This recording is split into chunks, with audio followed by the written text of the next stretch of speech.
បាទសួស្តីពុកម៉ែបងប្អូនថ្ងៃនេះធ្វើវីដេអូសង្កេតពីដូងដែលជាយើងសង្កេតមើលថាដែររូបរាងដូងវា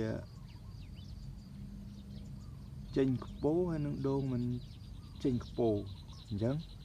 មិនដូងនេះវាអត់ទាន់ចេញទេដូងនេះវាតំបានជិត2ឆ្នាំទេខ្វះ2ខែហើយជាងទៀតបានគ្រប់2ឆ្នាំអញ្ចឹងយើងចង់និយាយអំពីដូងដែលថាវាគួរនឹងចេញកពោនៅ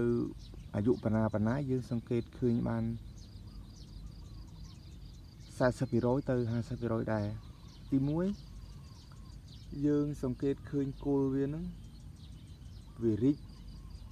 កន្លែងកពីងវារីកតែបើដូងមួយទៀតយើងឃើញវាស្ដួចទៅលើហ្នឹងគឺវាមិនងាយនឹងបានចេញខ្ពោមកឲ្យយើងទេអានេះថាយើងសង្កេតអត់មែនទៅថាដូងនឹងវានឹងចិត្តចេញខ្ពោឬក៏វាចេញខ្ពោហើយមែនទេដូងនេះអត់ទាន់ចេញវានៅអាយុទៅបានមួយឆ្នាំជាងទេអញ្ចឹងខ្ញុំឧទាហរណ៍ខ្ញុំប្រៀបធៀបថាយើងធ្លាប់ឃើញ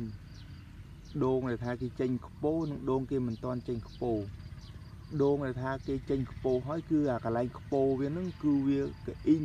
គេហៅថាវាគេថាមនុស្សយើងហៅពុះធំអញ្ចឹងណាវាកអ៊ីងតែបើដូងអត់ងាយចេញខ្ពោគឺដូងនឹងវាស្ដួចចុងអញ្ចឹងយើងមើលដូងនោះគឺអត់ងាយចេញទេតែដូងណាដែលថាវាស្ដួចចុងគឺអត់ងាយចេញខ្ពោទេអាហ្នឹងគឺជាយើងតាមដានណាយើងមិនមែនថាយើងអត់តាមដានទេហើយដាំដូងគឺយើងតាមដានទាំងសត្វល្អិតចែពី3ថ្ងៃយើងឆូតតាម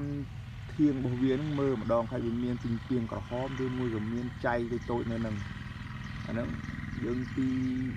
មួយទឹកចឹងយើងដល់ឆូតដៃយើងឆូតមើលទៅបើថាវាមានពីងពីងក្រហមវានឹងក្រហមដៃយើងហើយបើថាវាមានពីងពីងសវាច្បាស់ជាសើដៃយើងហើយវារៀងយើងបែកអាពីងពីងទៅវាស្អិតដៃយើងហើយអាហ្នឹងយើងតាមដានដែរចឹងអានេះគាត់ថាយើងជាការតាមដានទាំងអស់គ្នាសម្រាប់បងប្អូនដែលដាំដូងព្រោះយើងដាំដូងថ្មីយើងចង់ឃើញផលភ្លាមយើងចង់សង្កេតថាដូងយើងវាចេញរូបរាងចេះទៅវា